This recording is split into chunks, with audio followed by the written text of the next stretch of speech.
Greetings and good morning. My name is Bobby Scott, and I'm with Bobby Scott and Associates Professional Counseling. I want to talk with you today about DBT skills, specifically related to anxiety and maybe a little bit of irritability, anger, and frustration.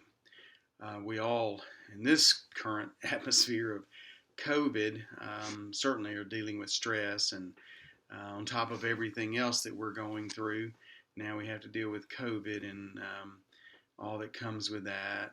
So I want to give you some specific dialectical behavioral therapy skills that can maybe help you have a little bit of relief and deal with life a little bit better, whether it's COVID and masks and mandates and so forth.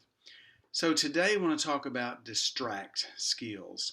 There are a number of DBT distract skills, and DBT is just a type of therapy that helps us deal with managing our emotions or our feelings, whether it's anxiety or stress or depression or anger or whatever. So, distract skills are one way to help with that from a DBT standpoint. Today, I want to talk to you about a skill called compare. I call it CAT scale, and I'll explain what I mean by that.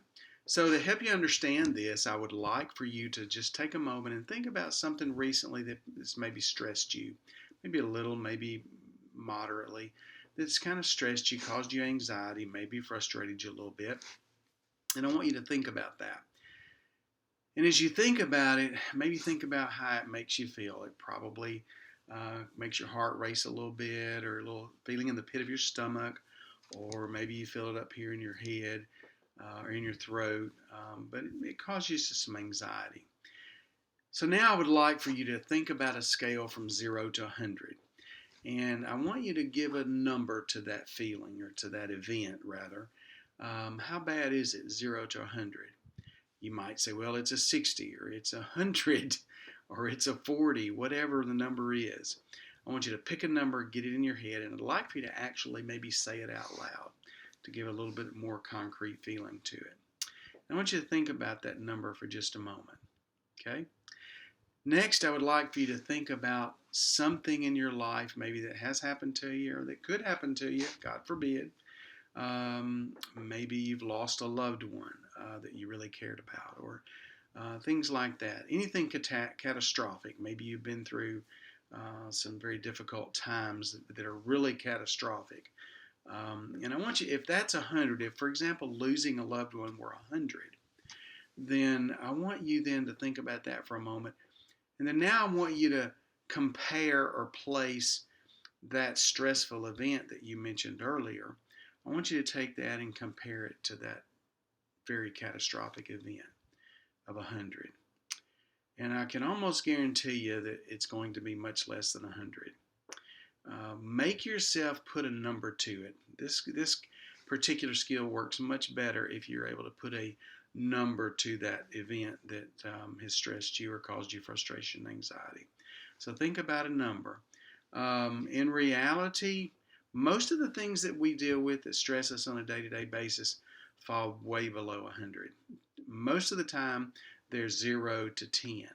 So I want you to place that, give a number to that event. Now, right now, or in the moment when you're experiencing that stressful event,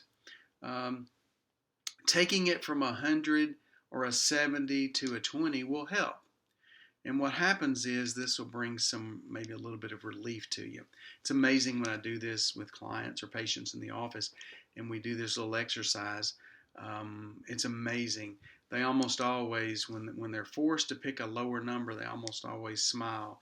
And you can just kind of feel the air come out of their body, and like letting the air out of a balloon, because they realize, you know what, they've really been stressing way more than it really deserves to be.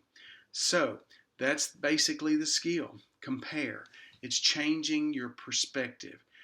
Anxiety gets worse in our brains when we have things come into our head and we ruminate and think about them over and over, and it causes more stress. It causes our anxiety, our body to react. And so what we're doing here is putting it into perspective, all right, and comparing it. And again, I like to call this the CAT scale. So hope this is helpful for you. Give it a try. and we'll talk to you next time about another DBT skill. Have a great day.